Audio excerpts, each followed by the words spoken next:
And we're back in the car like we never left. Welcome to the Confessions of a Not So Dangerous Mind podcast. I'd like to thank you all for spending some of your early Tuesday evening in this brutally, viciously hot day here with me in New York. But once again, we're going to skip past all that promotional jazz and get right to the guts of the episode.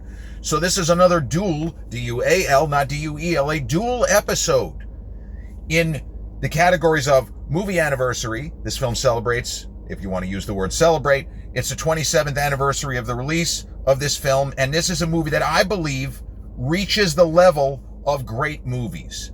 It's in the 70s on Rotten Tomatoes. That's too low, given what this film tries to do and achieves, and it is a film that, despite the fact that one of its lead actors is a notorious figure, it is a fantastic film, brilliantly acted, with some of the best supporting performers. Forget in the decade of the 90s, some of the best supporting performers, period. The filmmaker F. Gary Gray also did films such as Friday, and he did at least one of the Fast and Furious movies. I'm not sure. I know he also did a film which is very popular with Generation Xers, Law Abiding Citizen, with Gerard Butler and Jamie Foxx about 15 years ago. And the film is F. Gary Gray's The Negotiator. And the two stars of the film, and this is an unusual, it has the elements of the one's a movie, one's a this, one's a that, one's a cop, one's a crook. Well, in this case, the buddy movie is that one's a Chicago police negotiator and the other is a Chicago police negotiator. And those roles are filled by Kevin Spacey, that's the notorious figure that I mentioned, and the other is Samuel L. Jackson, who is always fire, as we know. The Negotiator, in addition to having elements of the buddy film, it is also a Die Hard clone. Die Hard on a, right? Die Hard in a, Die Hard with a. The Negotiator has elements of Die Hard because you have what? You have a lone hero trapped in a confined space, although this movie puts a spin on that. Usually there's a terrorist in charge. This movie puts a spin on that too. And you have some kind of a ticking clock. Well, what The Negotiator does to kind of turn it on its head, as opposed to Die Hard, where we have what we think is a terrorist situation, but it's more like a high-end thieves situation, or one of my favorites, Toy Soldiers, with Sean Astin and Louis Gossett Jr., that actually is a terrorist situation. Andrew Divoff's character, he is a terrorist. He has a real cause. He's not trying to steal money and use terror as a subterfuge. Die Hard with a Vengeance, using terror as a subterfuge. Sudden Death, Die Hard in a sports arena, Powers Booth, using terror as subterfuge. The Negotiator is brilliant because the character played by Samuel L. Jackson, the best police negotiator in Chicago, well, Kevin Spacey's character thinks that he's the best police negotiator in Chicago. And this movie gets into an interesting angle, which is, well, what I just said about the best. There's your Tango and Cash, speaking of buddy films, where both Sylvester Stallone's Ray Tango and Kurt Russell's Gabriel Cash, they each think they're the best cop in LA. Well, there can only be one best cop here, best cop there. But what The Negotiator does that is so ingenious is that Samuel L. Jackson's character of Danny Roman, he is both protagonist and, from a certain perspective, antagonist. Because for the people outside dealing with this hostage situation, Danny Roman is what? He's the terrorist. He's the hero, he's the villain, he's the hero and the villain. It's like Chinatown, although we know that he's not the villain. But where this film soars is the strength of the performers. And in supporting roles, you have three of the best supporting actors, whether it was the 90s, whether it's going forward. You have the extraordinary J.T. Walsh, who I mentioned, and he's one of those people whose name always comes up. J.T. Walsh passed away not long after completing work on this film. And just seeing what he did with Kurt Russell in Breakdown, which was shot several months before he passed, what he does in The Negotiator, what he does in Pleasantville, which came out, I think, right around the same time, maybe in September of 1998. Now, J.T. Walsh typically played bad guys, or very conflicted non-bad guys, such as his character in Pleasantville, who seems to be the heavy, but he's not. There is no heavy. He's just a guy who has shitty ideas. You can be an asshole but not be the bad guy. J.T. Walsh in Pleasantville is just a putz, is really what it comes down to. But in 1995, the year that Kevin Spacey ended up, well, the year for which he won Best Supporting Actor for The Usual Suspects, Kevin Spacey was also in Outbreak with Dustin Hoffman, Rene Russo, Morgan Freeman, and Donald Sutherland. And in that movie, there is a scene where they're getting ready to carpet bomb an entire town to try to contain this terrible virus. And we get a bird's eye view of a high-level cabinet meeting. And there is a character in the film who I believe is supposed to be, I'm not sure if he's the vice president, I'm not sure if he's the Speaker of the House, but he is somebody very high in the chain of command in the White House.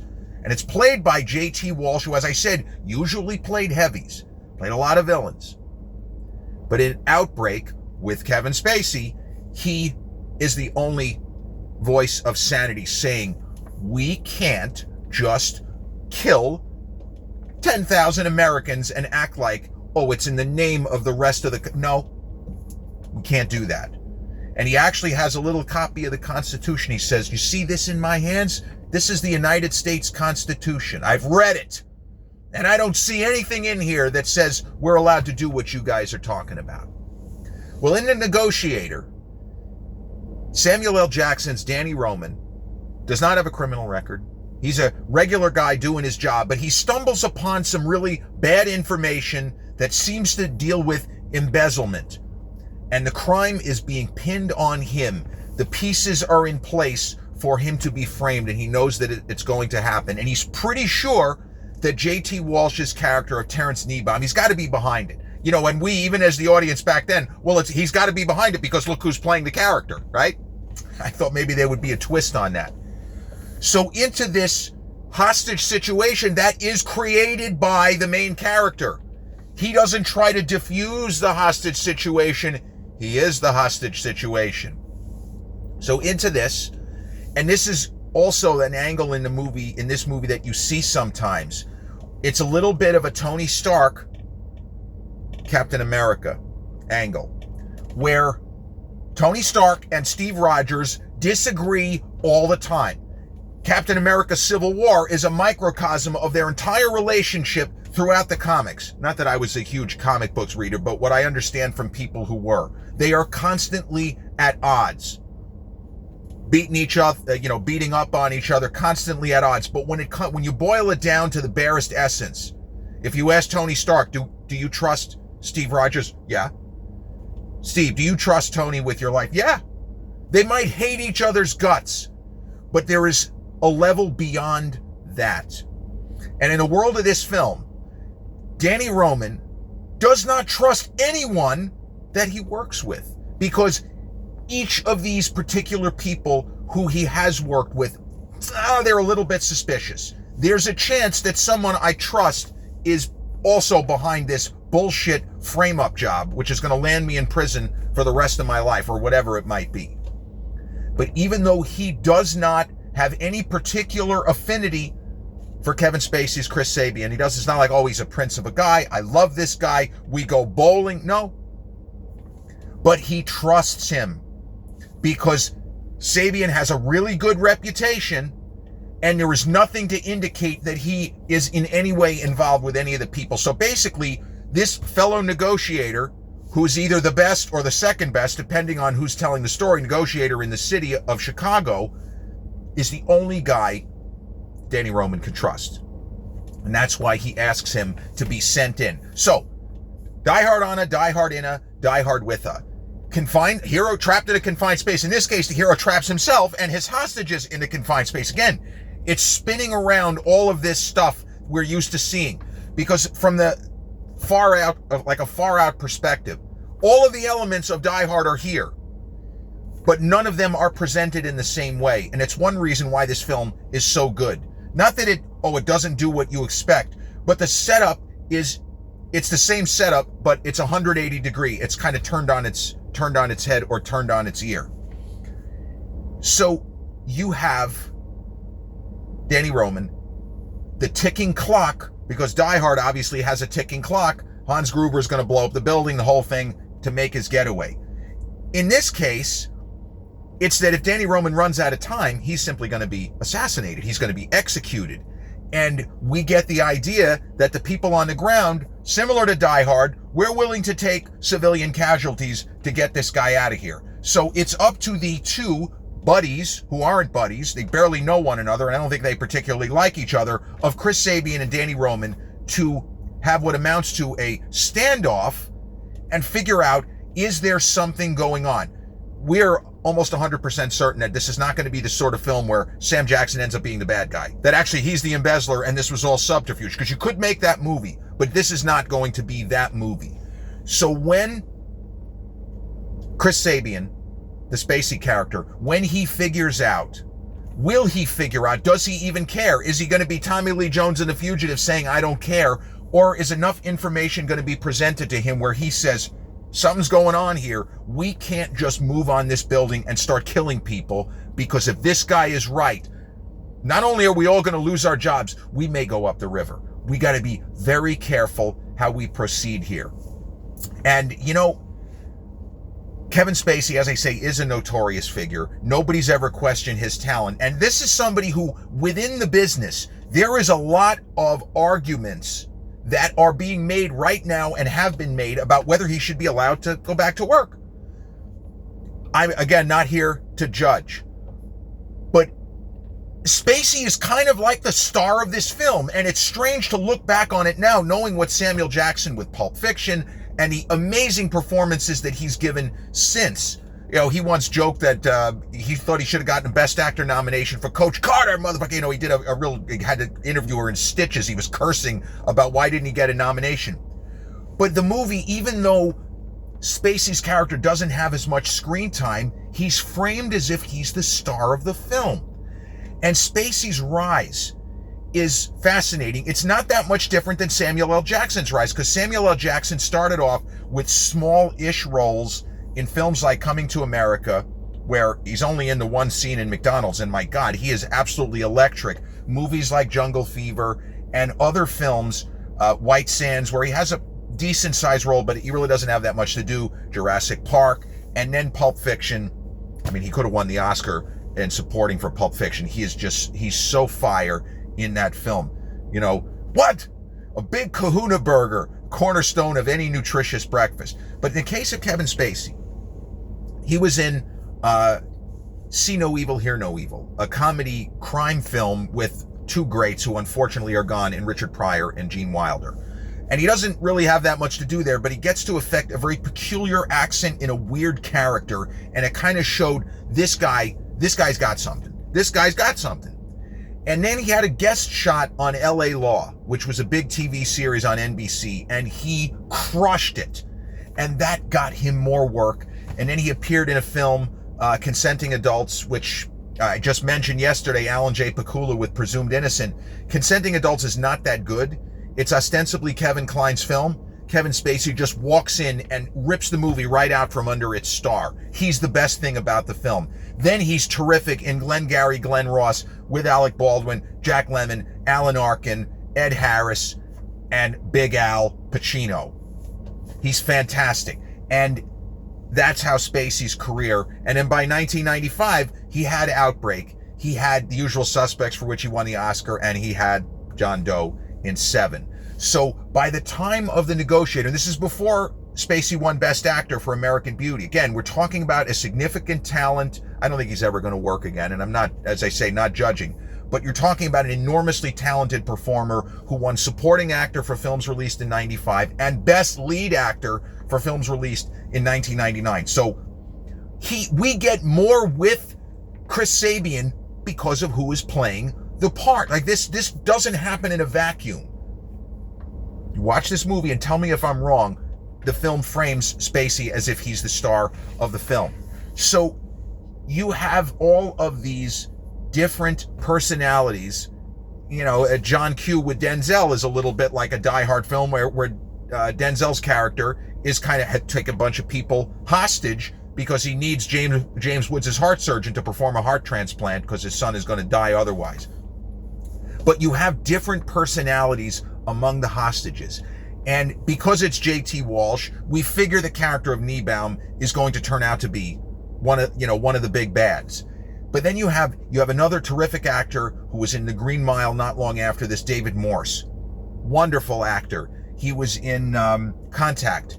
He played the father of Ellie Arroway. Man, that's a really good movie. We'll probably have to do an episode on that. So you have David Morse, and you also have another home run hitter, brilliant Paul Giamatti as another one of the hostages. So you have this unbelievable cast, and everyone in the cast is deployed perfectly. They all play to their strengths. Spacey, has the ability with I said verbal. He plays verbal Kint in The Usual Suspects, but he has that kind of the kind of oratory that he's famous for. A little like a Tommy Lee Jones, but less theatrical and less grandstanding in his manner. But his character in this film does come across a little bit like Tommy Lee's Oscar-winning turn in The Fugitive, where you're not sure exactly when Chris Sabian becomes convinced Danny Roman didn't do any of this. We're going to have to sort of get to the bottom of it. So yeah, the ticking clock is really, really good the way it works, where they're running out of time, and which of the hostages is going to make it to the end and who isn't. And sometimes movies are just not released at the right time. And this is another concept that I've gotten into. The Negotiator was budgeted. The budget is higher than you would think, and including marketing, this film cost $50 million, give or take, to put out into the marketplace. And 27 years ago, you calculate it would probably be double that. This doesn't appear to be that expensive of a film. And I mentioned Presumed Innocent from 1990. That would seem to be a much more expensive film, and that only cost between 20 and 25 million to produce and market, including stars such as Harrison Ford, who probably got 7 million right there. So The Negotiator, budgeted, marketed 50 million. It didn't even gross 45 worldwide. It just must have come out. Saving Private Ryan was still tearing up the box office. The Truman Show was tearing up the box office, and it made 10 million in its opening weekend, which was only good for fourth place. It didn't resonate. And I saw it opening day with my father, and we both loved it. And there was something about the way the film was promoted which got us into the seats. And I guess that didn't work for other people. They weren't as intrigued as we were, because the trailer pretty much lets you know Samuel Jackson's character is not guilty. He's not going to turn out to be the terrorist. But the way that Spacey was reacting and acting in the trailer, there was something different about the energy, which hadn't seen anything like it. And then the movie ended up being even better than we thought. Roger Ebert was an enormous fan. And here's the interesting thing. I always bring up Roger Ebert, my favorite film critic, one of the most brilliant men to ever write about movies, maybe number one, or certainly the greatest film critic who ever lived. Roger Ebert didn't like the original Die Hard. I don't know if he ever came around on that. Roger had some big misses. It must be said, he wasn't perfect. He had some really big swings and misses. He didn't like The Natural. Hey, you know what? On Roger gets the double middle fingered salute even from me. He completely fucked that up. He gave it 2 stars. Get the fuck out of here. Dirty Dancing he came around on. He originally gave it 1 star, and years later he said, yeah, I kind of got that one wrong. Never came around on A Clockwork Orange. But he gave Die Hard 2 stars. And one of the reasons why he didn't give it enough to give a thumbs up, he hated the character played by Paul Gleason, the so-called wrong-headed commanding officer, Dwayne T. Robinson, the deputy chief. He said this character is consistently terribly wrong. He felt that character hurt the movie. I thought the character, didn't hurt the movie. But Roger Ebert gave Die Hard 2 stars, but it gave The Negotiator 3.5. And it almost made his top 10 at the end of the year. That is how much he loved this movie. He loved the performances, and I feel like, and I haven't read the review in a while, so I apologize if I get this wrong, I think that he compared it favorably to Die Hard, almost saying, for a movie that is taking cues from a film I didn't really like that much, this does it perfectly. You can't make a better movie of this type and do it any better. And the notion of a buddy movie where the buddies are never in the same space, maybe, I don't even want to spoil it, they're not in the same space. The movie is them on the phone, them arguing seemingly on the phone, but I don't know if Samuel L. Jackson and Kevin Spacey spent more than one day together on set, and yet it has the feel of a Die Hard movie, of a suspense thriller, of a who's the villain here, and of a Rush Hour, Lethal Weapon, 48 Hours a Midnight Run kind of film. And you could make this movie without actors of the caliber that I've talked about, multiple Oscar nominees, Oscar winners. You could make this movie with more action-oriented performers, but it's because they went for the thespians.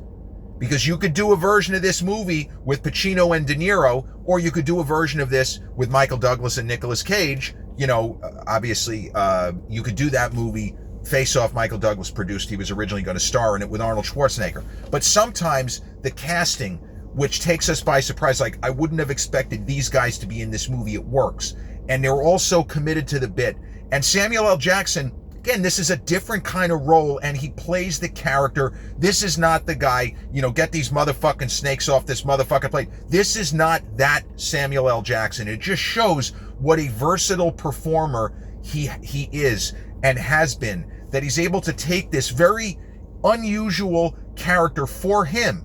Because I gotta be honest, if you just read the character description and you saw the call sheet of who was in this movie, you wouldn't have immediately said, well, of course Sam is playing this character. They took a risk and they were rewarded, because he shows not just the range, but the cleverness, and he kind of lets Spacey walk away with the movie, even though they're not on screen together. So The Negotiator, as we speak, is streaming, like if you have Disney, if you have the bundle, it's streaming free on Hulu, and I think a couple of the other sort of niche apps like Plex. I don't know if it's on Canopy, but this is a film that I think is fantastic. I would give this a 9 out of 10, and I think, my dad, I talk about him a lot, of course. He's been gone almost 3 years, but my father loved this film, and he saw it. It was one of those movies that when it was on cable, before streaming, he could watch it whenever it was on. He loved it. My dad was not the biggest fan of Die Hard. It's ironic because we saw both Die Hard 2 and 3 in theaters. I feel like Dad actually liked Die Hard 2 and 3 better than the original. I don't know how that's possible. But Midnight Run was in his top 5 favorite films of all time. And I think Dad responded more to the buddy movie angle, which takes us by surprise because this doesn't feel like it's going to be that sort of film. And the idea of two guys who may not like each other, but one feels this is the only person I can trust in the whole department, and each man forming a kind of, at first, a grudging respect and then a full-on admiration.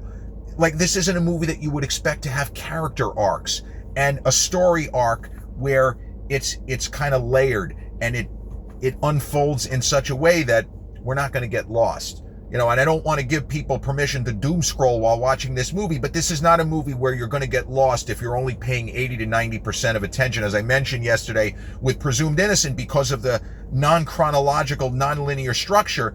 If you miss a couple of minutes because you're doom scrolling, you're going to be like, what the fuck is going on?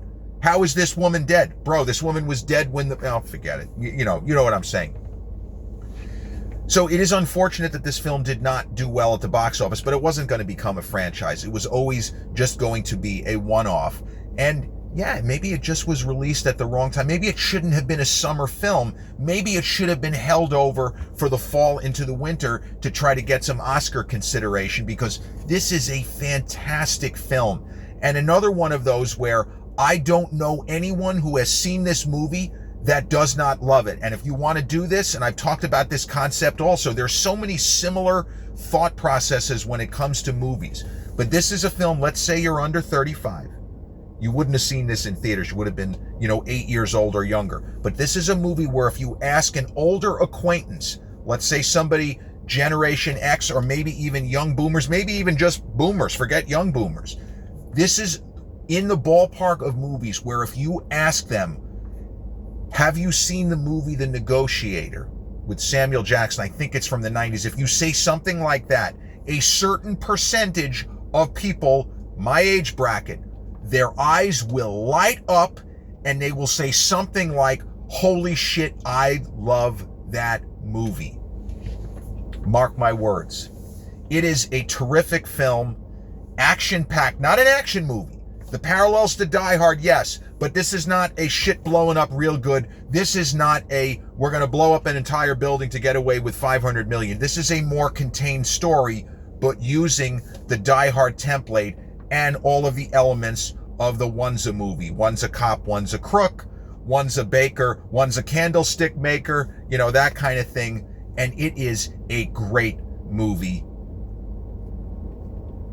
Released on this day, 1998. F. Gary Gray's The Negotiator, starring Samuel L. Jackson, Kevin Spacey, Paul Giamatti, J.T. Walsh, David Morse, and a whole host of other really terrific supporting performers. This has been episode 588 of the Confessions of a Not So Dangerous Mind podcast. I'd like to thank you all so much for spending some of your Tuesday early evening here with me in New York. If you check out this episode on the YouTube channel, haven't done so already, please click like, subscribe, comment, share, turn on those notifications. Or if you catch this episode on the audio platforms such as Podbean, Spotify, iTunes, or the others in which we're hosted, same general rule applies. Click like, subscribe, share, and turn on those notifications. I'll be back with a new episode real soon. Till then, peace.